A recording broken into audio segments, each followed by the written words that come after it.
Hello అండి, welcome to my channel. ఇవాళ special recipe పుదీనా దోశ ఎలా చేద్దామో చూద్దామా. ముందుగా అండి పుదీనాని కొత్తిమీరని కడిగి పక్కన పెట్టుకోవాలి.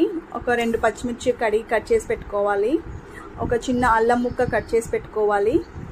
సో ఇవన్నీ మిక్సీకి వేసుకోవాలండి. మిక్సీలో ముందు పుదీనా, తర్వాత కొత్తిమీర, జీలకర్ర, అల్లం ముక్కలు అన్నీ వేసి మెత్తటి పేస్ట్ లాగా రుబ్బాలండి. ఇది చాలా హెల్తీ దోశ అండి. పిల్లలు పుదీనా కొత్తిమీర అవి తినరు కదండి. సో ఇలా దోశ చేస్తే ఇష్టంగా తింటారు. సో అందుకోసమే నేను ట్రై చేశాను. చాలా బాగుంది అసలు. మీరు కూడా ఒకసారి ట్రై చేయండి. అలాగే 1 కప్పు గోధుమ పిండి అండి. గోధుమ పిండిలో మనము మిక్సీకి వేసి పెట్టుకున్న పుదీనా పేస్ట్ అంతా కలిపేసేయాలా, సాల్ట్ వేయాలి. అలాగే సరిపడా నీళ్లు పోసి పిండిని జారులాగా కలపాలండి. పిండి ఎంత పల్చగా ఉంటే దోశ అంత బాగా వస్తుంది. మెయిన్ పిండి కలపడంలోనే ఉండాలండి.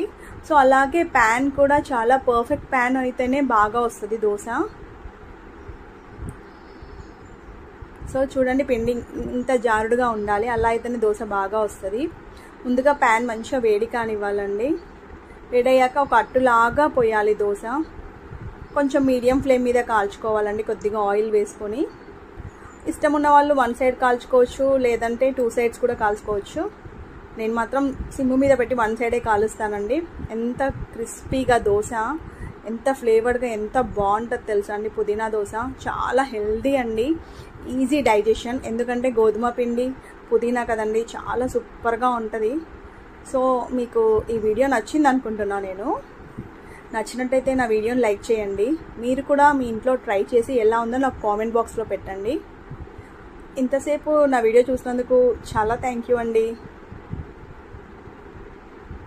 సో ఈ దోశని అల్లం చట్నీతో కానీ, మామిడికాయ చట్నీ, పల్లి చట్నీతో కానీ తినొచ్చు.